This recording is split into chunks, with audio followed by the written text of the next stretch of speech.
Les ressortissants de l'arrondissement de Dio, dans la commune de Savay, résidant à Parakou, se sont donné rendez-vous ce samedi 9 mars 2024 sous le thème « Enfants de Dio, debout ». C'est le partage qui permet de faire tomber toutes sortes de barrières, qu'elles soient sociales, ethniques ou générationnelles.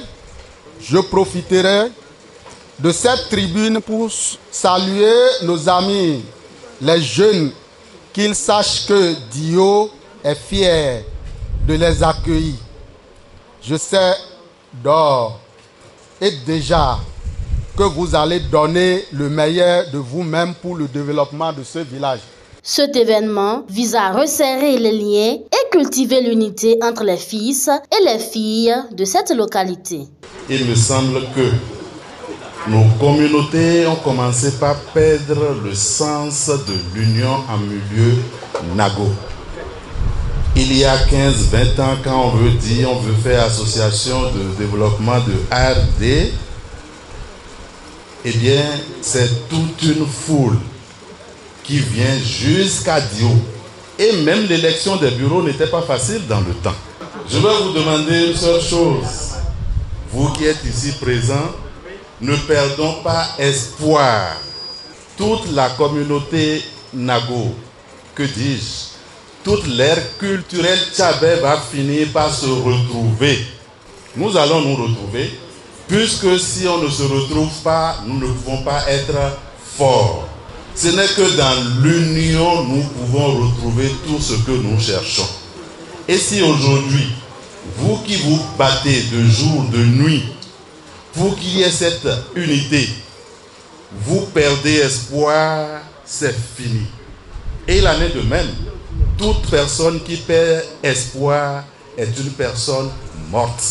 L'unité étant un facteur important pour le développement d'une communauté, le président de l'ARD lance un message à la jeunesse. Sans l'unité, il n'y a pas de développement. Lorsqu'il y a la cohésion, il doit y avoir d'unité et dans cette unité, la fraternité s'ajoute et l'amour y vient. Là, pour l'essor du village Dio, auquel nous sommes en train d'œuvrer pour son épanouissement, pour son développement.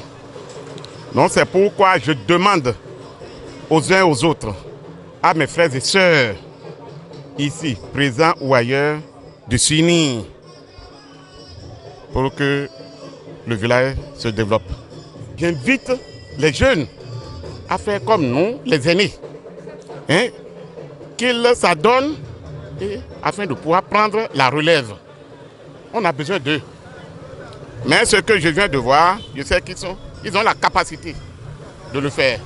En dépit des échanges sur les réseaux sociaux, cette activité crée un contact physique et un brassage fraternel. Cette fête a été organisée dans le but de nous retrouver et de se connaître davantage.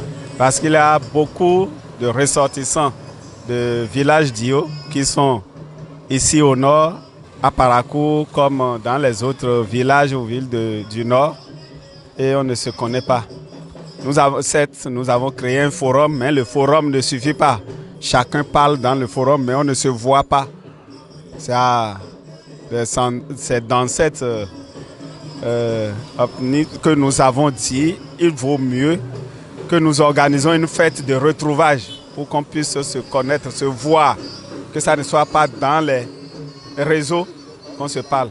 Je crois que c'est une impression de satisfaction parce que on a voulu faire savoir, faire voir notre aire culturelle. Une fois de plus, je demanderai aux uns et aux autres, parce que je suis membre de l'association Il fait le don, et Il fait ailleurs, j'ai connaissance. Ici, c'est une association de village. Je souhaiterais que nous, autant que nous sommes de l'aire culturelle Nago, nous puissions prendre notre chose en main, pour que vraiment l'aire culturelle Nago puisse se faire valoir dans le septentrion, à Parakou, pour que vraiment, ensemble, on soit plus forts. Désunis, on ne pourra rien faire. Mais quand on est ensemble, que ce soit fait ailleurs, fait le don, aider et autres, on sera plus fort. Chant, danse, youyou et animation culturelle ont meublé le programme. Les yeux sont désormais tournés vers l'édition de l'an prochain pour des surprises croustillantes.